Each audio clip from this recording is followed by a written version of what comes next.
मान्य सदस्यहरू, प्रतिनिधि सभाको आजको बैठकको कारबाही प्रारम्भ हुन्छ।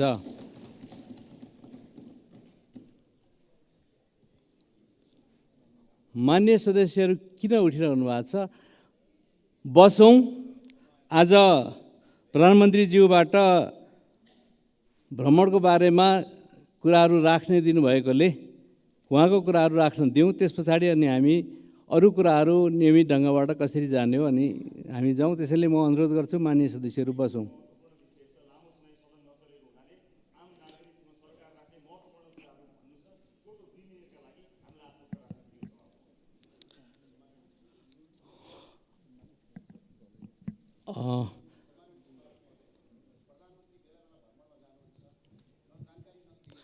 मान्य सदस्यहरू, दलमा दलीय हिसाबबाट हामीले आज यसरी नै जाने भन्ने निर्णय गरिसकेको कुरा म मान्यजीहरूलाई जानकारी गराउन चाहन्छु दलीय प्रतिनिधिकै आधारमा। त्यसले गर्दाखेरि अब यहाँ त्यो प्रणालीलाई हामीले कमजोर नबनाऊँ र अरू ढङ्गबाट व्यवस्थापन केही गर्नुपर्ने छ भने गरेर जाउँ। म मान्यजीहरूलाई बस्नको लागि अनुरोध गर्छु।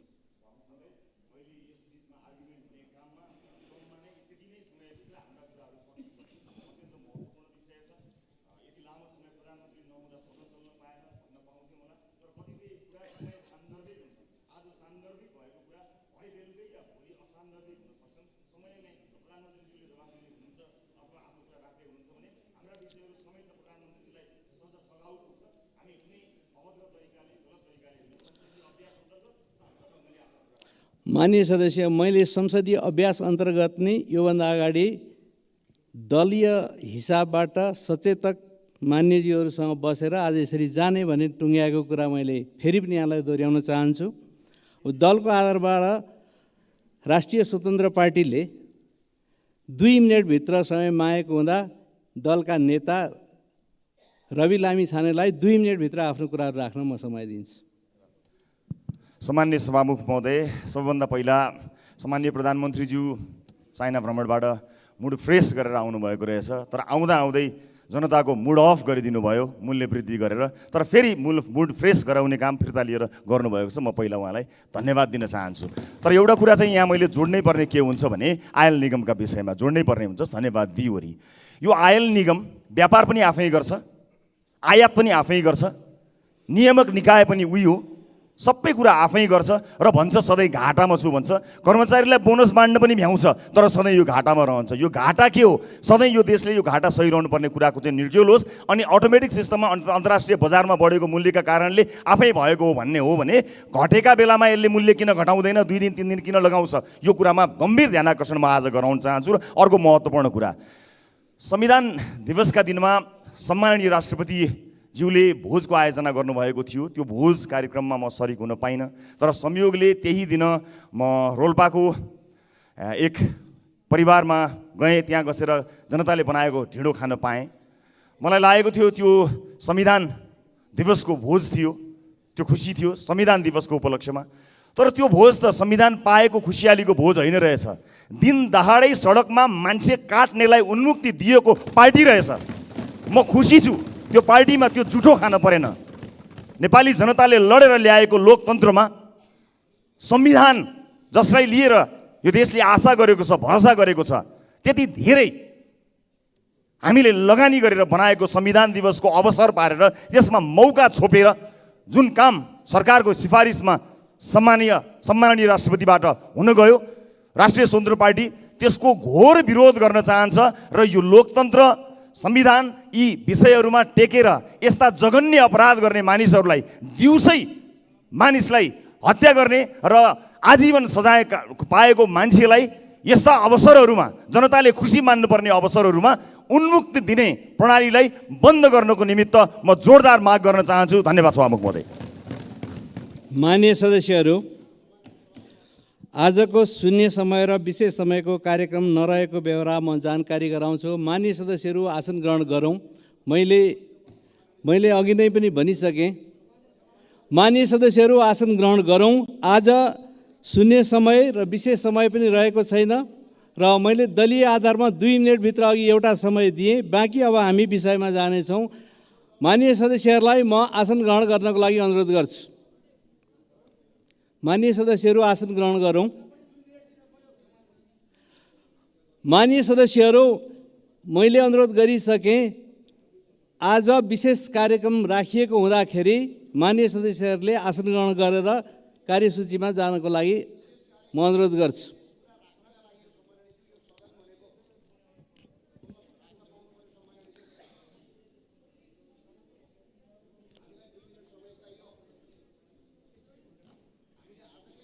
के गर्ने यस्तो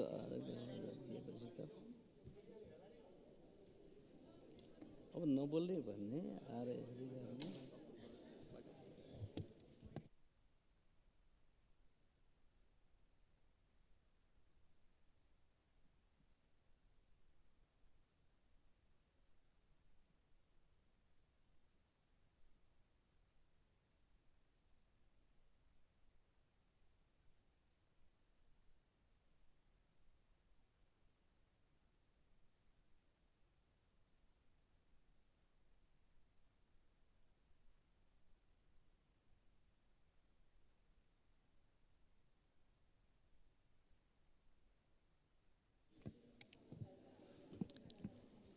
माननीय सदस्यहरू, अब हामीले आज मात्रै होइन नि त, यो सदन त अरू पनि चलेर जान्छ। विषयहरू त अब नियमित ढङ्गबाट हामी राख्दै जान्छौँ र अब एउटा समझदारीबाट गइसकेपछि यो ढङ्गबाट जाँदाखेरि त हामी प्रणालीलाई, परम्परालाई पनि हामी लिँदैनौँ। त्यसले गर्दाखेरि मेरो आग्रह छ, मान्यज्यूहरू, हामीले नै गरेको समझदारी हो, हामीले नै गरेका निर्णय हो, हामीले नै बनाएको नियमावली हो।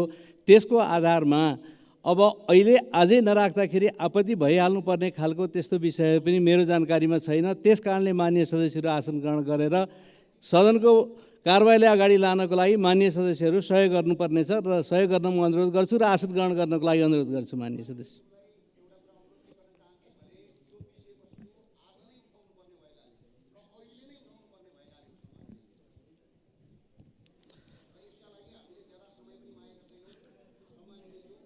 माननीय सदस्य, आजै नराखी नहुने गरेको दलीय हिसाबबाट गरिएका सरसल्लाहमा अघि नआएको कुराहरू पनि म मान्यलाई जानकारी गराउन चाहन्छु र मैले पहिला पनि मान्यजीलाई आज नगर्ने गरेको समझदारी तपाईँको दलको तर्फबाट आउनुभएको सचेतकको तर्फबाट पनि सहमति भएको छ है भन्ने कुरा पनि जानकारी गराइसकेको छु। त्यो भनेको 5 मिनट अगाडिको कुरा हो। अब 5 मिनटमा त्यस्तो जानकारी नगराइ नहुने गरेर अब यो ढङ्गबाट कसैलाई दिने कसैलाई नदिने भयो भन्ने ढङ्गबाट लिएर जानुभयो भने त माननीय सदस्य आसन ग्रहण गरौँ र कारबाहीलाई अगाडि लान सहयोग गरौँ। ल, 1 मिनट कसलाई दिने? दलको तर्फबाट कसलाई दिने?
माननीय सदस्यहरू,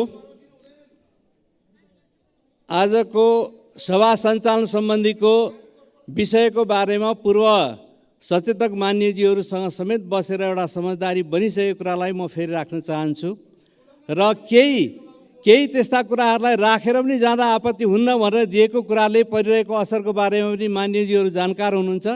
त्यसकारण माननीय सदस्यहरू सबै आसन ग्रहण गरौँ र नियमित कार्यसूची अन्तर्गत अगाडि जानको लागि माननीय सदस्यहरू आसन ग्रहण गर्नुहोस्। अब यहाँ प्रक्रियाको बारेमा अहिले छलफल नगरौँ। म सबै माननीय सदस्यहरूलाई आसन ग्रहण गर्नको लागि अनुरोध गर्छु।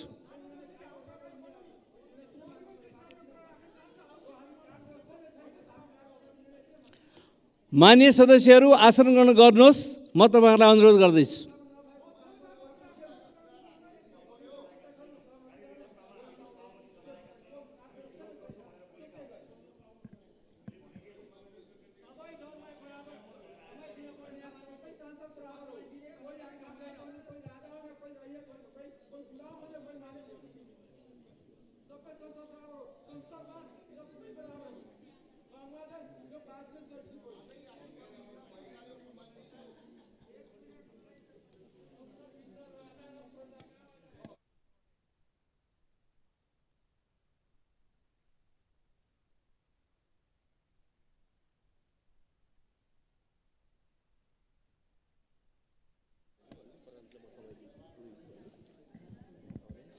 माननीय सदस्यहरू, आसन गर्नको लागि मैले अनुरोध धेरैपल्ट गरिसकेँ। म यो सभा सञ्चालन गर्नको लागि सबै माननीय सदस्यहरूलाई आसन ग्रहण गर्नको लागि विशेष निर्देशन गर्दछु।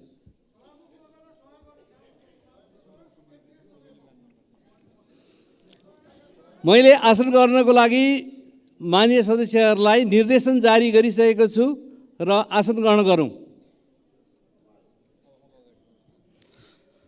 माननीय सदस्यहरू, सम्मानीय प्रधानमन्त्री श्री पुष्पकमल दाहाल प्रचण्डले संयुक्त राज्य अमेरिका र चीन भ्रमणमा सम्पन्न कार्यका सम्बन्धमा सभालाई जानकारी गराउन समय माग गर्नुभएको छ। म उहाँलाई समय दिन्छु।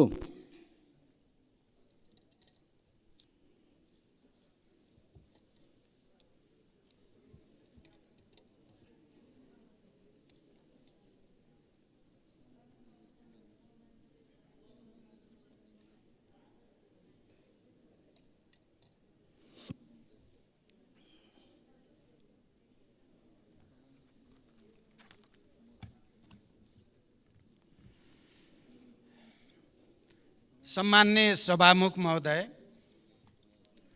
सम्मानित सभाको यस बैठकमा म मेरो संयुक्त राष्ट्र सङ्घको महासभामा सहभागिता र चीन भ्रमणको जानकारी गराउन उपस्थित भएको छु। म सम्मानित सदनको ध्यानाकर्षण गराउन चाहन्छु, म जहिले पनि विदेश भ्रमणमा जाँदा यस सम्मानित सदनलाई जानकारी गराएर र एजेन्डाहरू बारे पनि मुख्यतः यी हुनेछन् भन्ने कुरा पनि प्रस्तुत गरेरै गएको छु।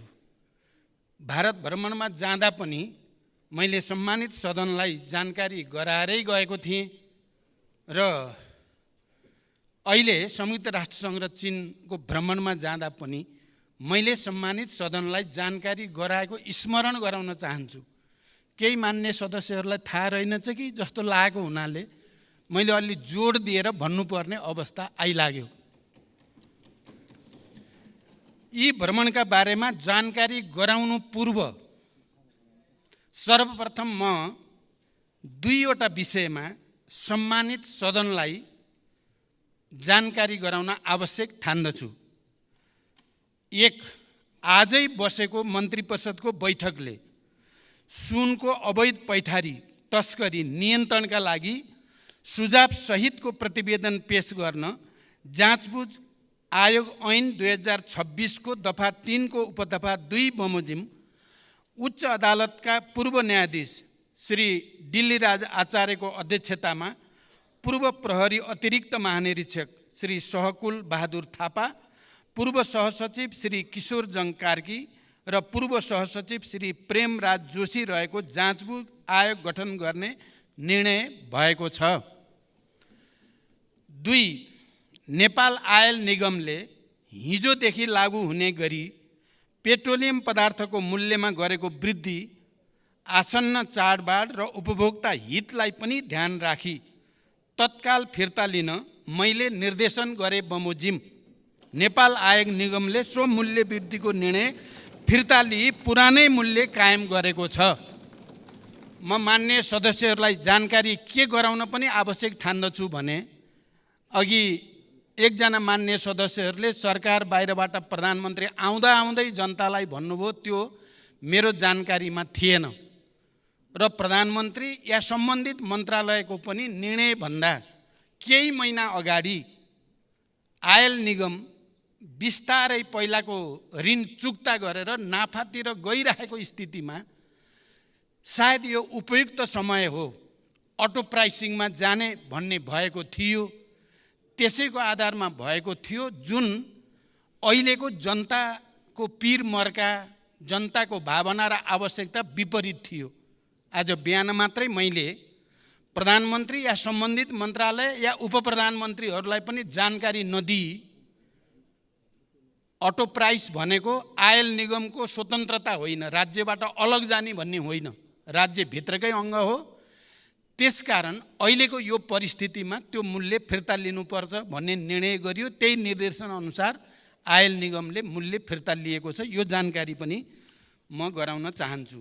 यो दुईटा जानकारी पछि अब म भ्रमणको बारेमा यस सम्मानित सदनलाई जानकारी गराउँछु। सभामुख महोदय, नेपाली प्रतिनिधिमण्डलको नेतृत्व गर्दै यही सेप्टेम्बर 17 देखि 21 सम्म संयुक्त राष्ट्रसङ्घको 78औं महासभामा सहभागी भई सम्बोधन गरे पश्चात सेप्टेम्बर 23 देखि 30 सम्म जनवादी गणतन्त्र चीनको औपचारिक भ्रमण सम्पन्न गरी 2080 असोज 13 गते स्वदेश फर्केको छु।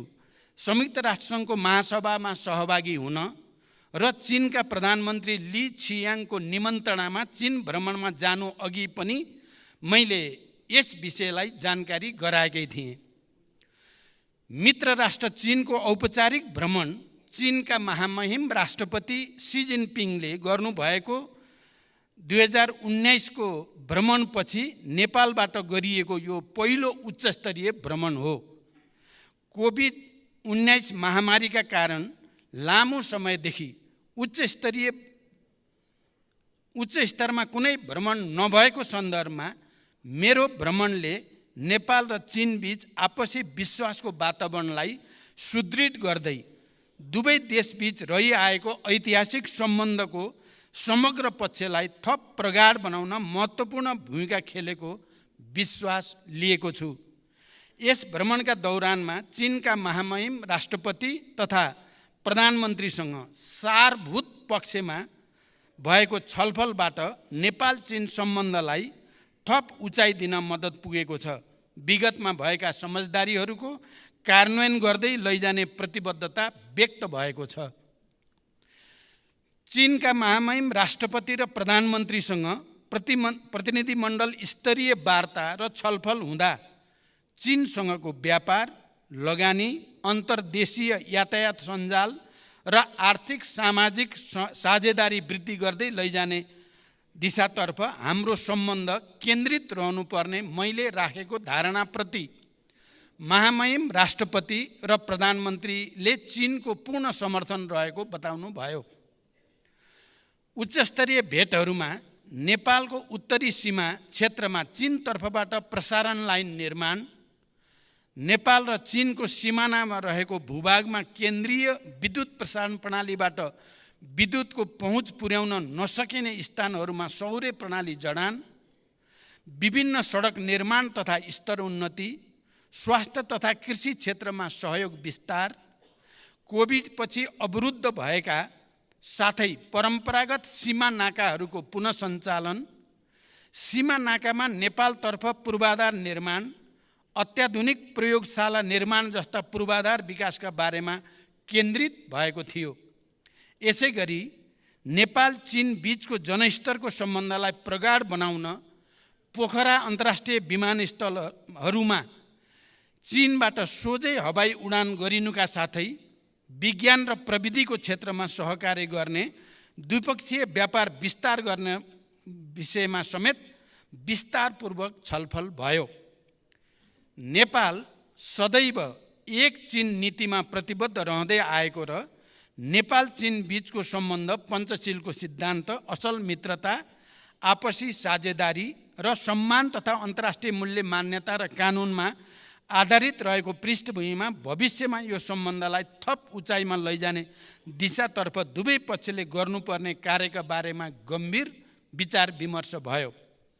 चीन भ्रमणको समयमा चीनको हाङजाउमा विभिन्न देशका राष्ट्र प्रमुख र सरकार प्रमुख एवं उच्चस्तरीय प्रतिनिधि समेतको उपस्थितिमा चीनका महामहिम राष्ट्रपतिले गर्नुभएको उद्घाटन समारोहमा सहभागी भई नेपाली खेलाडीहरूको हौसला बढाउने अवसर पनि प्राप्त भयो। हाङजाओ र बेइजिङमा भएका बैठक र छलफलका अलावा चीनको छोङछिङ, चीनको स्वशासित क्षेत्र तिब्बत र छेन्दुको समेत भ्रमण गरी द्विपक्षीय सम्बन्धका बारेमा छलफल गरिएको थियो। प्रत्येक बैठकमा त्यहाँका राजनीतिक नेतृत्वबाट नेपाल चीन सम्बन्धलाई थप उचाइमा पुर्याउने एवं मेरो भ्रमणको अवसरमा नेपाल र चीनबाट संयुक्त रूपमा जारी वक्तव्यको पूर्ण कार्यान्वयन गर्ने प्रतिबद्धता व्यक्त भएको थियो। यसका साथै चीनको जनकाङ्ग्रेसका अध्यक्षसँगको भेटमा संसदीय प्रणाली र कानुन निर्माणमा चीनको जनकाङ्ग्रेसको अनुभव समेत बुझ्ने अवसर प्राप्त हुनुको साथै आपसी सहयोग आदान प्रदान गर्ने विषयमा समेत गम्भीर छलफल भयो। चीन भ्रमण अघि मैले संयुक्त राष्ट्रसङ्घको चालु 78औं महासभामा सहभागी भई उच्चस्तरीय सत्रको जेनरल डिबेट सामान्य बहसमा नेपालको तर्फबाट सम्बोधन गरेको थिएँ।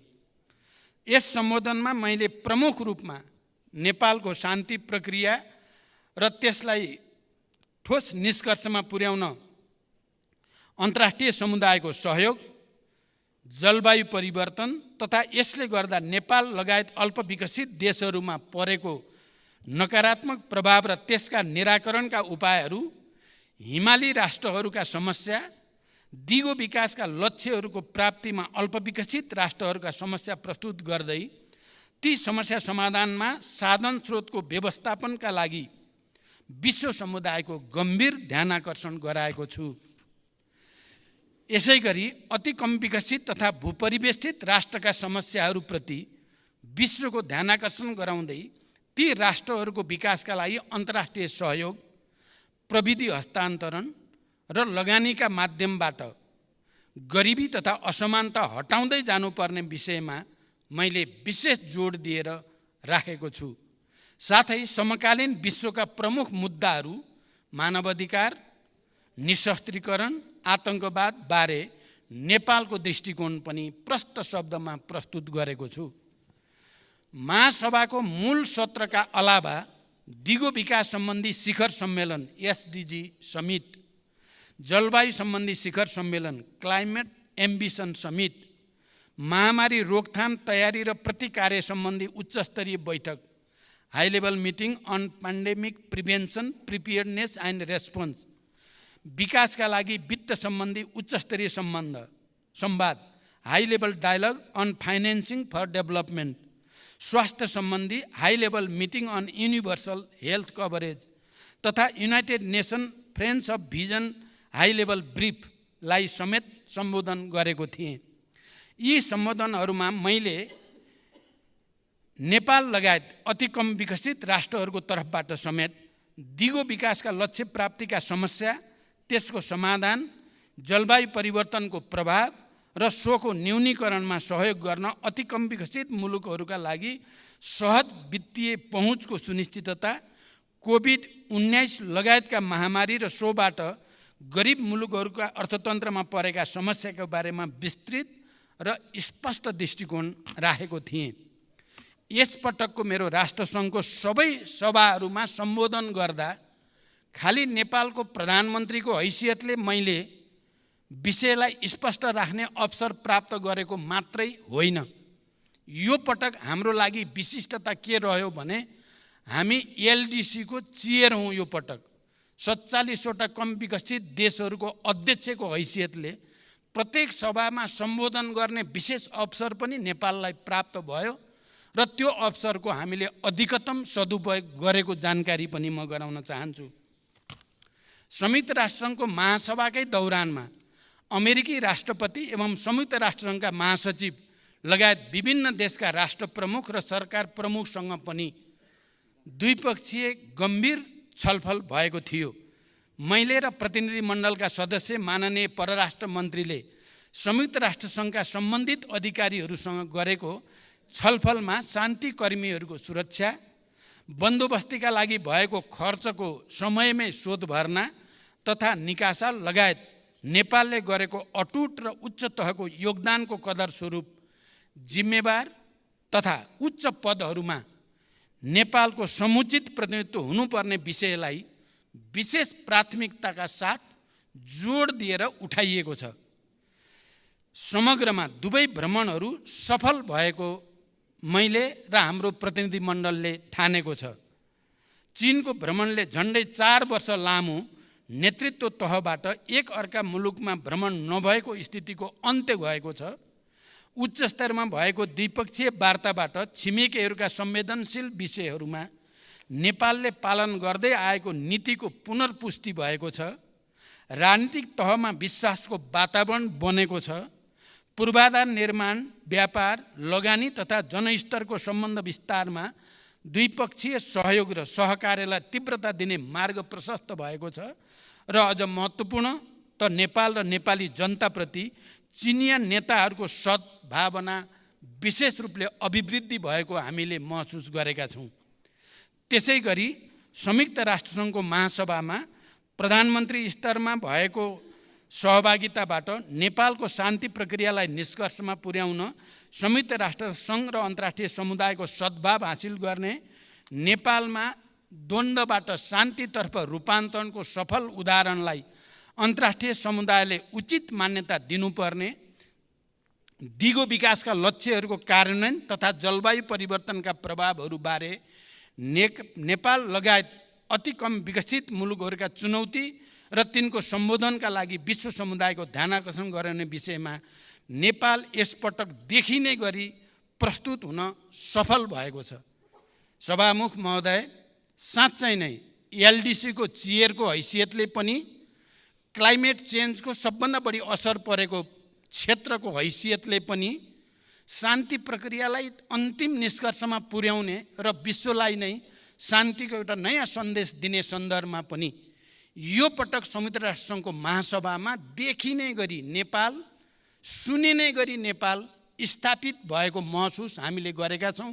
यो सधैँ प्राप्त हुने अवसर थिएन, यो विशेष स्थितिमा प्राप्त हुने अवसर थियो। यो अवसरलाई हामीले, मेरो नेतृत्वको प्रतिनिधिमण्डलले हामीले धेरै बैठकमा सहभागिता म र परराष्ट्र मन्त्रीजीले गर्ने अवसर प्राप्त भयो। हामीले अधिकतम सदुपयोग गरेका छौँ र यी दुवै भ्रमणबाट विश्वासको एउटा नयाँ वातावरण, नेपाल देखिने र चिनिने गरी स्थापित भएको महसुस मैले गरेको छु। यति जानकारी गराउँदै बिदा हुन्छु। धन्यवाद। अभिवादन।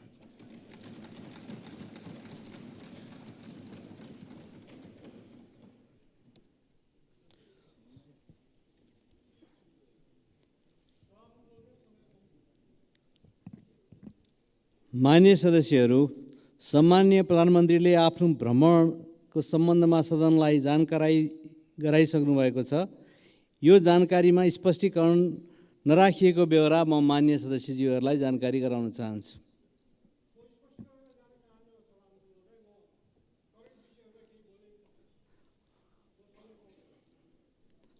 आज हामी यही हिसाबले अगाडि जाने गरी समझदारी बनेको हुँदा मान्य सदस्यलाई फेरि म त्यो जानकारी गराउँदै अर्को समयमा समय लिएर कुराकानीहरू गर्ने हामी सल्लाह गरौँला।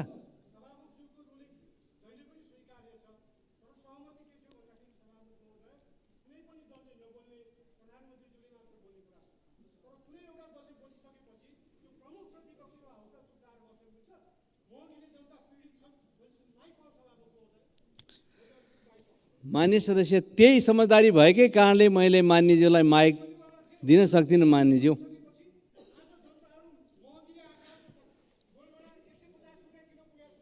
मान्य सदस्य अर्को समयमा अर्को ढङ्गबाट समय लिएर यी छलफल गरौँला। त्यसैले मान्य सदस्यलाई आसन ग्रहण गर्नको लागि म अनुरोध गर्दछु। मान्य सदस्य, आसन ग्रहण गरौँ।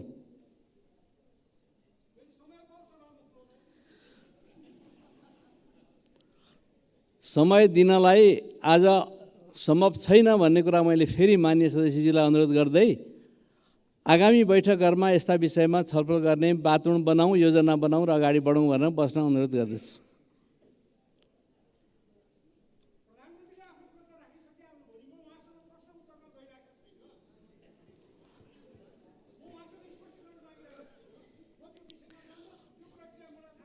माननीय सदस्य, आज मैले अघि पनि राखेँ, विशेष समय छैन, शून्य समय छैन र आज हामी के भने प्रधानमन्त्रीको विशेष कार्यक्रम पछाडि नियमित कार्यसूची जे छ त्यसमा तय भएको कार्यसूचीमा जान्छौँ भनेर मैले राखिसकेको हुँदा मैले विशेष अनुरोध गरेँ। माननीय सदस्य, बसौँ।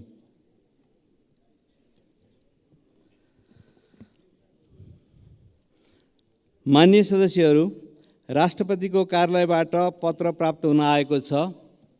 सोको बेहोरा म पढेर सुनाउँछु। सम्माननीय राष्ट्रपति श्री रामचन्द्र पौडेलज्यूले सम्माननीय प्रधानमन्त्री श्री पुष्पकमल दाहाल प्रचण्डज्यू सम्मत 2080 साल भदौ 30 गते शनिबार संयुक्त राज्य अमेरिका को न्युयोर्कमा आयोजना हुने संयुक्त राष्ट्रसङ्घको 78औं महासभामा सहभागी हुन र तत्पश्चात जनवादी गणतन्त्र चीनको औपचारिक भ्रमणको सिलसिलामा नेपाली प्रतिनिधि मण्डलको नेतृत्व गर्दै त्यसतर्फ प्रस्थान गर्नुहुने भएकोले उहाँको अनुपस्थितिमा प्रतिनिधि मण्डलले गर्नुहुने प्रधानमन्त्रीले गर्नुहुने दैनिक प्रशासनिक कार्य नेपालको संविधान बमोजिम सम्माननीय प्रधानमन्त्रीज्यूको सिफारिसमा माननीय उपप्रधानमन्त्री एवं रक्षा मन्त्री पूर्णबहादुर खड्काज्यूले सम्हाल्ने गरी तोक्नु भएको बेहोरा अनुरोध गर्दछु। डिल्लीराम शर्मा सचिव, मिति 2080-5-29। माननीय सदस्यहरू, प्रधानमन्त्री तथा मन्त्री परिषदको कार्यालयबाट पत्रहरू प्राप्त हुन आएको छ। सोको बेहोरा म पढेर सुनाउँछु। 1। माननीय परराष्ट्र मन्त्री नारायण प्रकाश साउद न्युयोर्कमा आयोजना हुने संयुक्त राष्ट्रसङ्घको पिस बिल्डिङ कमिसनको कार्यक्रममा प्रतिनिधित्व गर्न सम्म 2080 साल भदौ 26 गते त्यसतर्फ प्रस्थान गर्नुभएकोले उहाँको अनुपस्थितिमा उहाँले सम्हाल्दै आउनुभएको परराष्ट्र मन्त्रालयको कार्यभार सम्माननीय प्रधानमन्त्रीज्यूबाट माननीय अर्थमन्त्री डाक्टर प्रकाश शरण महतले सम्हाल्ने गरी तोक्नु भएको बेहोरा अनुरोध गर्दछु। बैकुण्ठ अर्याल, मुख्य सचिव, मिति 2080-5-26। 2।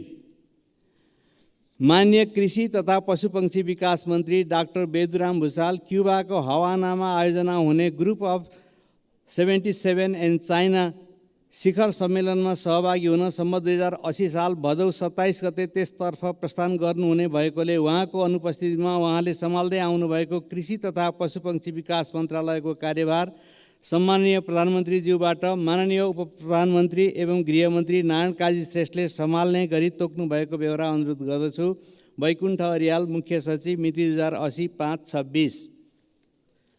3। माननीय अर्थमन्त्री डाक्टर प्रकाश शरण महत इजिप्टको सार्म एल शेखमा आयोजना हुने एसियाली पूर्वाधार लगानी बैङ्कको बोर्ड अफ गभर्नर्सको 8औं वार्षिक बैठकमा अस्थायी गभर्नरको रूपमा सहभागी हुन सम्म 2080 साल असोज 5 गते त्यसतर्फ प्रस्थान गर्नुहुने भएकोले उहाँको अनुपस्थितिमा उहाँले सम्हाल्दै आउनुभएको अर्थ मन्त्रालयको कार्यभार र परराष्ट्र मन्त्रालयको कार्यभार समेत माननीय कार्यवाहक प्रधानमन्त्रीज्यूबाट माननीय कानुन न्याय तथा संसदीय मामिला मन्त्री धनराज गुरुङले सम्हाल्ने गरी तोक्नु भएको बेहोरा अनुरोध गर्दछु। बैकुण्ठ अर्याल, मुख्य सचिव, 2080-6-4 मिति। 4। माननीय खाने पानी मन्त्री महेन्द्र राय यादव सम्माननीय प्रधानमन्त्री श्री पुष्पकमल दाहाल प्रचण्डज्यूको नेतृत्वमा हुने जनवादी गणतन्त्र चीनको औपचारिक भ्रमणमा सहभागी हुन सम्मत 2080 साल असोज 7 गते त्यसतर्फ प्रस्थान गर्नुहुने भएकोले उहाँको अनुपस्थितिमा उहाँले सम्हाल्दै आउनुभएको खानेपानी मन्त्रालयको कार्यभार माननीय कार्यवाहक प्रधानमन्त्रीज्यूबाट माननीय श्रम, रोजगार तथा सामाजिक सुरक्षा मन्त्री शरद सिंह भण्डारीले सम्हाल्ने गरी तोक्नु भएको बेहोरा अनुरोध गर्दछु। बैकुण्ठ अर्याल, मुख्य सचिव, मिति 2080-6-4। 5। माननीय भौतिक पूर्वाधार तथा यातायात मन्त्री प्रकाश ज्वाला सम्माननीय प्रधानमन्त्री श्री पुष्पकमल दाहाल प्रचण्डज्यूको नेतृत्वमा हुने जनवादी गणतन्त्र चीनको औपचारिक भ्रमणमा सहभागी हुन सम्बद्ध 2080 साल असोज 7 गते त्यसतर्फ प्रस्थान गर्नुहुने भएकोले उहाँको अनुपस्थितिमा उहाँले सम्हाल्दै आउनुभएको भौतिक पूर्वाधार तथा यातायात मन्त्रालयको कार्यभार माननीय कार्यवाहक प्रधानमन्त्रीज्यूबाट माननीय कृषि तथा पशुपक्षी विकास मन्त्री डाक्टर बेदुराम भुषालले सम्हाल्ने गरी तोक्नु भएको बेहोरा अनुरोध गर्दछु। मिति 2080-6-4। बैकुण्ठ अर्याल, मुख्य सचिव। 5।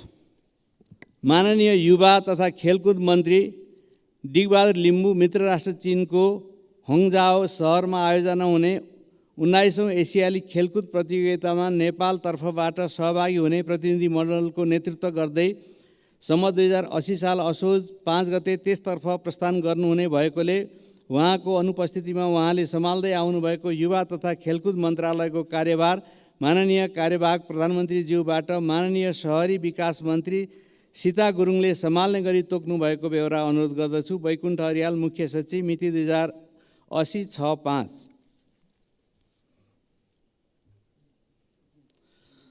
मान्य सदस्यहरू,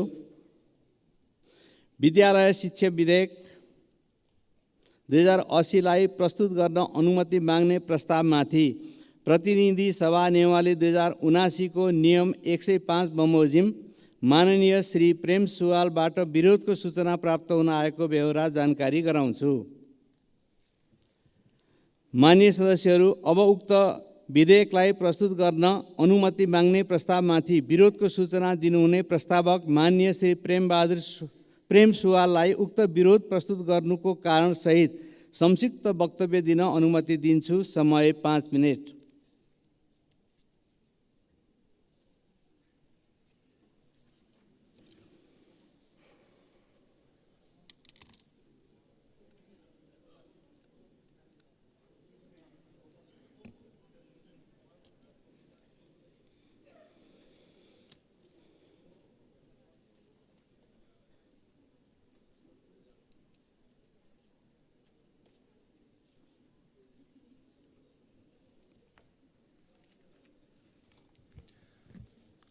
सभामुख महोदय, यो विद्यालय शिक्षा सम्बन्धी विधेयक दर्ता हुने बित्तिकै शिक्षकहरूमा असन्तुष्ट भयो, आन्दोलन पनि भयो र हामीले विद्यालय शिक्षा विधेयकमा निशुल्क र अनिवार्य शिक्षा दिने भनेर उल्लेख गर्नुपर्ने, तालिम प्राप्त विषयगत शिक्षक देशभरि प्राप्त गराउने र उत्पादन श्रमसँग जोडिएको शिक्षा प्रदान गर्ने पनि यसमा आउनुपर्ने त्यो आएन र शिशु स्याहार, प्रारम्भिक बाल विकास तथा शिक्षा, आधारभूत शिक्षा, माध्यमिक शिक्षामा अध्यापन गराउने शिक्षकहरूको लागि विश्वविद्यालयमा उत्कृष्ट नतिजा भएकाहरूलाई नियुक्तिमा जोड दिने, त्यसको लागि शिक्षण पेसामा सुविधा अलि बढी दिने।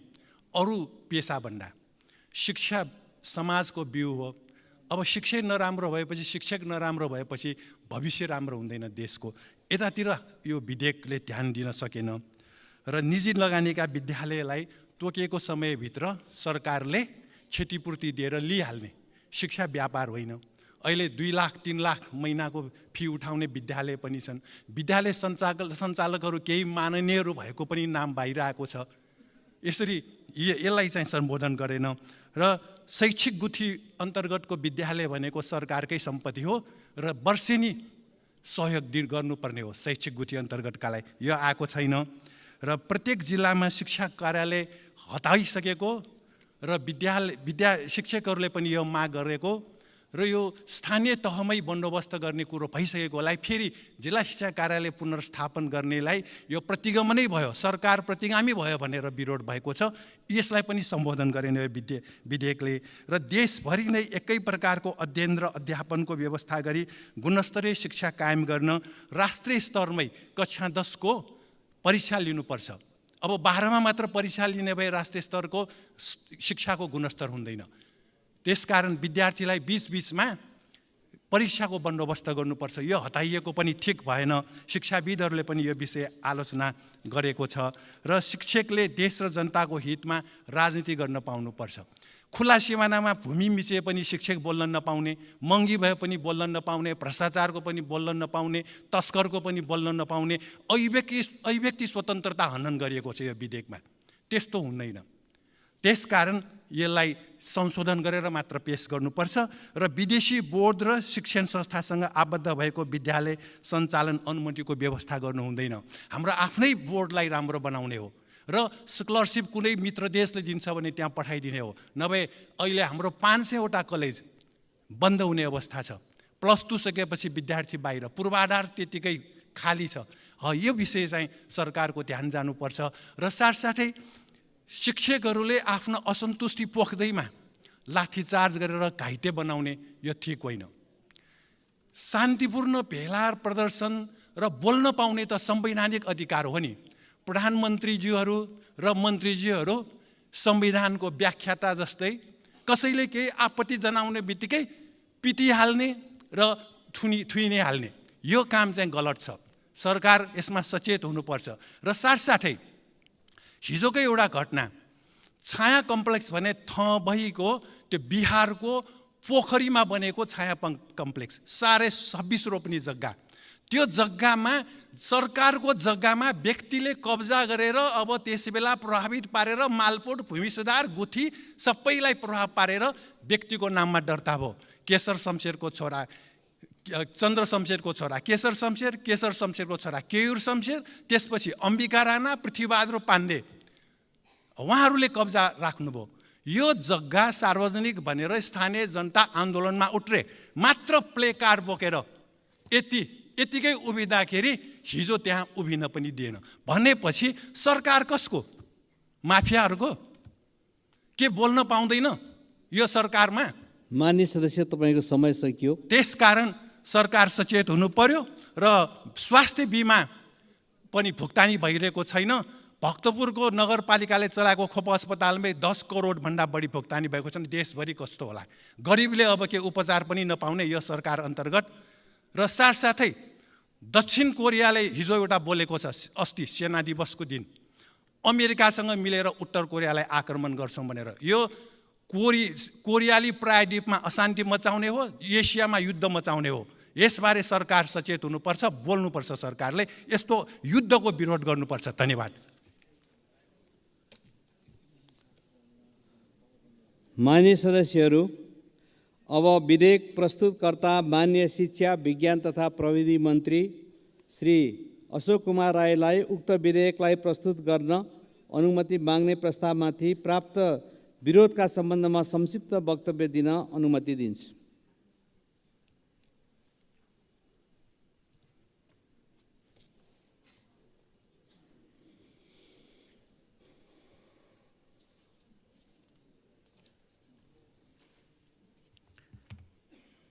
सम्माननीय सभामुख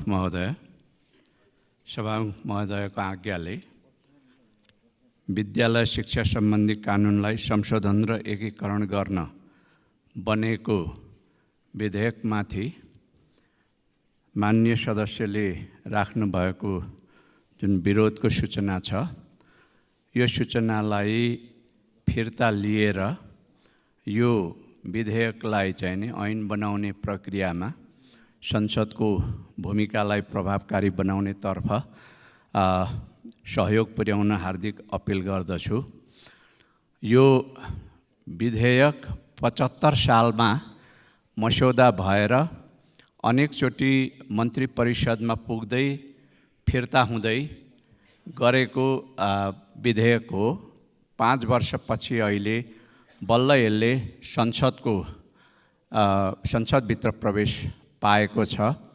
सभामुख महोदय, संसदभित्र आउनुभन्दा अगाडि मन्त्री परिषदले स्वयं प्रधानमन्त्रीज्यू, उपप्रधानमन्त्रीज्यूहरू समेतको चाहिँ सक्रियतामा सरकारवालाहरूसँग अनेक चरणमा वार्ता गरेर, छलफल गरेर, सडकमा गएका शिक्षक महासङ्घदेखि लिएर त्यस्तै गरेर राहत शिक्षकहरूदेखि लिएर अरू सबै सरकारवालाहरू समेतका गुनासाहरूलाई सुनेर यसलाई चाहिँ नि परिमार्जनका साथमा प्रस्तुत गरिएको छ र कतिपय प्रश्नहरूलाई चाहिँ संसदले हेर्नुपर्ने अवस्था छ। संसदको ऐन निर्माण गर्ने, कानुन निर्माण गर्ने सर्वोच्च शक्तिलाई, सार्वभौम अधिकारलाई चाहिँ नि सम्मान गर्दै भोलिको दिनमा चाहिँ यसलाई अरू परिमार्जित गरेर चाहिँ लानुपर्ने एउटा सहमतिपूर्वक चाहिँ मुलुकको चाहिँ शिक्षा प्रणालीलाई, विद्यालय शिक्षा प्रणालीलाई एउटा व्यवस्थित र सबल बनाउनु पर्ने अवस्था चाहिँ रहेको छ। मान्यजीले जे जस्ता चाहिँ विषयवस्तुहरूमाथि चिन्ता व्यक्त गरेर विरोधको सूचना जारी गर्नुभएको छ। मलाई लाग्छ यो विधेयकले धेरै कुराहरूलाई सम्बोधन गरेको छ। कैयौँ चिजहरूलाई नियमावली बनाएर सम्बोधन गर्न सकिनेछ र साथमा भोलिको दिनमा मान्य सदस्यहरूले राख्नुहुने संशोधनहरू, परिमार्जनका प्रस्तावहरू, हुने दफावार छलफलहरूका माध्यमबाट यसलाई अत्यन्त उपयोगी र मुलुकको शिक्षा प्रणालीलाई सही ढङ्गले दिशाबोध गराउन सक्ने, निर्देशित गर्न सक्ने, अगाडि लान सक्ने, उन्नयन गर्न सक्ने ऐनको रूपमा चाहिँ रूपान्तरित गर्न सकिने कुरा म संसदलाई सम्मानित संसदलाई विश्वास दिलाउन चाहन्छु। माननीय सदस्यले राख्नुभएका सरोकारहरू चाहिँ सुयोग्य व्यक्तिहरूलाई चाहिँ नि शिक्षामा ल्याउन पर्यो, राम्रो चाहिँ नि पे एन्ड पर्क्स दिनु पर्यो, उहाँहरूलाई चाहिँ नि सुविधाहरू दिनु पर्यो भन्नेतर्फ पनि यो ऐनको चाहिँ मस्यौदा यो विधेयकमा चाहिँ ध्यान दिइएको छ र साथसाथै शिक्षक महासङ्घ लगायत चाहिँ नि अरू सरकारवालाहरूसँग छलफल गर्दा त्यो विषयमा ध्यान दिइएको छ। विद्यालयको चाहिँ सम्पत्ति सुरक्षित हुनुपर्छ, त्यसको दुरुपयोग हुनु हुँदैन भन्ने कुरामा पनि यसमा एकदमै सही ढङ्गले चाहिँ नि प्रस्ताव अगाडि सारिएको छ। त्यस्तै गरेर शिक्षकहरूलाई चाहिँ नि राजनीतिबाट टाढा राख्नुपर्छ। मान्छेको व्यक्तिगत आस्था आफ्नो ठाउँमा छ, तर त्यो आस्थाका कारणले पठन पाठनलाई चाहिँ प्रभावित पार्नु हुँदैन, शिक्षाको गुणस्तरलाई प्रभावित पार्नु हुँदैन।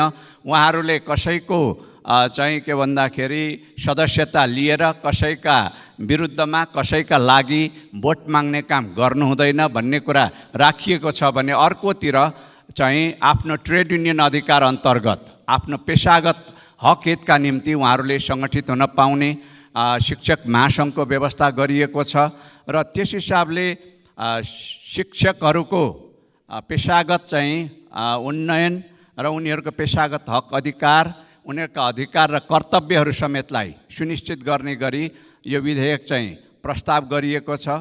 त्यस्तै गरेर शिक्षाको स्तरलाई चाहिँ नि माथि उठाउनको लागि राष्ट्रिय परीक्षा बोर्ड, त्यसको स्वायत्तता, त्यसमा चाहिँ नि कार्यरत कर्मचारीहरूको चाहिँ पेसागत हक हित समेतलाई ध्यान दिनुपर्ने स्थिति छ भने अर्कोतिर यता चाहिँ हाम्रो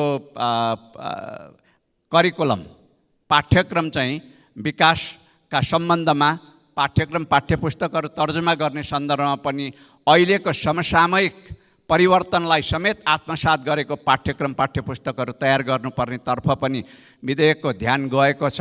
त्यसकारण यो विधेयक चाहिँ वास्तवमा धेरै एकदम मल्टिल्याटरल चाहिँ नै भएको सम्बन्ध भएको विधेयक रहेछ। यसले चाहिँ नै मातृभाषामा शिक्षा चाहिँ प्राप्त गर्नुपर्ने समूहदेखि लिएर परम्परागत शिक्षाहरू, संस्कृत शिक्षा, गुरुकुल शिक्षा, मदरसा शिक्षा, गुम्बा विहार शिक्षा लगायतका चाहिँ नि परम्परागत शिक्षाहरू हाम्रो मुलुकको अहिलेको चाहिँ नि शिक्षा क्षेत्रमा चाहिँ मूल थ्रस्ट, मूल चाहिँ जोड जुन प्राविधिक शिक्षामा छ त्यो शिक्षा, साधारण शिक्षा सबै चिजलाई चाहिँ नि सन्तुलित गरेर लिएर जानुपर्ने भएको हुनाले यो धेरै नै गम्भीर महत्त्वको चाहिँ नि विधेयक रहेको छ र यसलाई चाहिँ नि सम्मानित संसदले हेरेर छलफल गरेर अध्ययन गरेर यसलाई अत्यन्त उपयोगी, अत्यन्त चाहिँ नि राम्रो ऐनको रूपमा चाहिँ नि अगाडि लानुपर्ने भएको हुनाले म सम्मानित संसद समक्ष यो निवेदन गर्दै विरोधको सूचना प्रस्तुता मान्यज्यूलाई सो सूचना चाहिँ फिर्ता लिएर सहयोग गरिदिनु हुन हार्दिक अपिल पनि गर्दछु। धन्यवाद।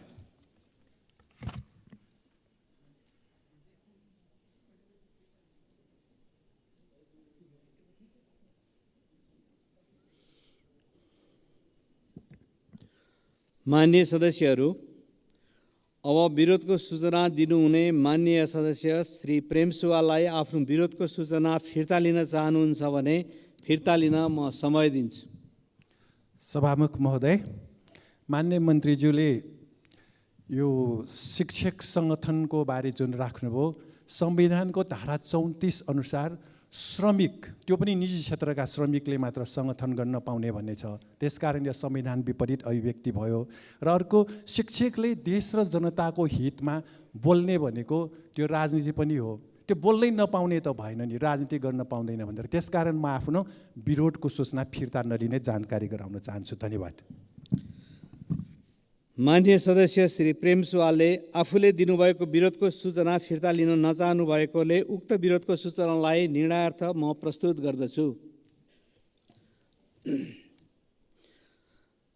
माननीय सदस्यहरू, यो प्रस्तावको पक्षमा हुने माननीय सदस्यहरूले हुन्छ भन्नुहोला र यसको विपक्षमा हुने मान्य सदस्यहरूले हुन्न भन्नुहोला। यो प्रस्तावको पक्षमा हुने मान्य सदस्यहरूले हुन्छ भन्नुहोस्। यसको विपक्षमा हुने मान्य सदस्यहरूले हुन्न भन्नुहोस्।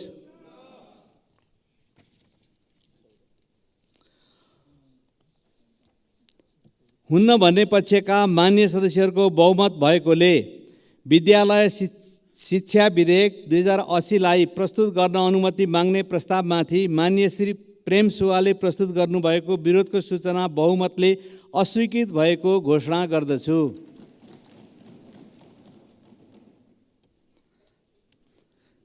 माननीय सदस्यहरू, विद्यालय शिक्षा विधेयक 2080लाई अनुमति माग्ने प्रस्तावमाथि प्राप्त विरोधको सूचनाहरू बहुमतले अस्वीकृत भएकोले प्रतिनिधि सभा नियमावली 2079 को नियम 106 बमोजिम विद्यालय शिक्षा विधेयक 2080 प्रस्तुत गर्न अनुमति प्राप्त भएको घोषणा गर्दछु।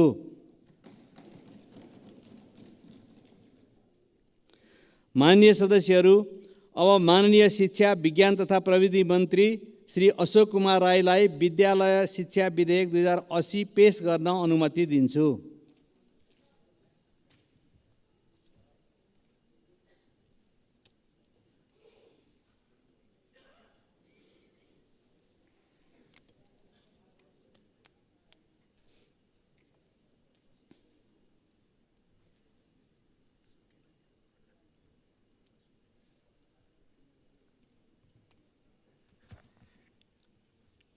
सम्माननीय सभामुख महोदय, प्रत्येक नागरिकलाई आधारभूत शिक्षामा पहुँचको हक तथा प्रत्येक नागरिकलाई राज्यबाट आधारभूत तहको शिक्षा अनिवार्य र निशुल्क तथा माध्यमिक तहको शिक्षा निशुल्क पाउने हक हुने व्यवस्था नेपालको संविधानको धारा 31 मा गरिएको छ। संविधानको धारा 51 मा राज्यका नीतिहरू अन्तर्गत खण्ड ज मा शिक्षालाई वैज्ञानिक, प्राविधिक, व्यावसायिक, सिपमूलक, रोजगारमूलक एवं जनमुखी बनाउँदै सक्षम, प्रतिस्पर्धी, नैतिक एवं राष्ट्रिय हितप्रति समर्पित जनशक्ति तयार गर्ने, शिक्षा क्षेत्रमा राज्यको लगानी अभिवृद्धि गर्ने सहितका व्यवस्थाहरू रहेका छन्।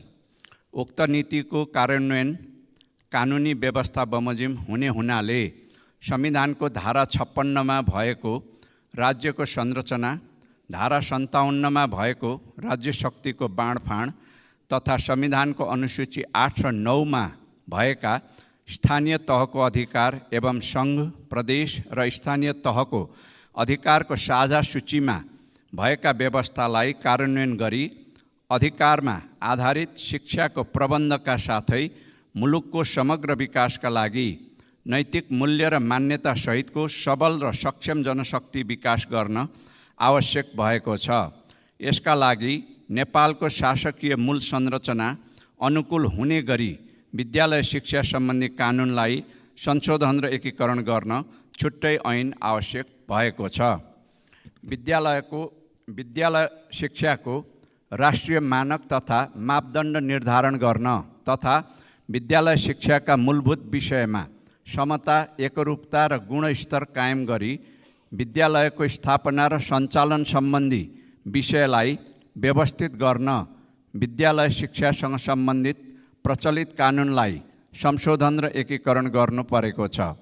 यसबाट विद्यालयको स्थापना र सञ्चालन, पाठ्यक्रम तथा पाठ्य सामग्री र शैक्षिक गुणस्तर, परीक्षा सञ्चालन तथा व्यवस्थापन, सार्वजनिक विद्यालयका शिक्षक र कर्मचारीको नियुक्ति, पदीय आचरण, सरुवा, कारबाही तथा अवकाशका विषयमा देशभर एकरूपता कायम हुनुका साथै शिक्षक सेवा आयोग, राष्ट्रिय परीक्षा बोर्ड तथा मन्त्रालय अन्तर्गतका संरचनात्मक व्यवस्थाबाट प्रवाह हुने सेवा प्रभावकारी हुन गई संवैधानिक व्यवस्था अनुरूपको सङ्घ, प्रदेश तथा स्थानीय तहको काम, कर्तव्य र जिम्मेवारीको प्रभावकारी कार्यान्वयन हुनेछ। उल्लिखित प्रावधानहरूका माध्यमबाट मुलुकका कर्णधारको रूपमा रहेका बालबालिकाको शिक्षा सम्बन्धी हकको संरक्षण र प्रत्याभूति हुने गरी मुलुकको विद्यालय शिक्षाको व्यवस्थापन गर्नुपर्ने भएकोले प्रस्तुत विद्यालय शिक्षा सम्बन्धी कानुनलाई संशोधन र एकीकरण गर्न बनेको विधेयक सङ्घीय संसद प्रतिनिधि सभामा प्रस्तुत गर्दछु। धन्यवाद।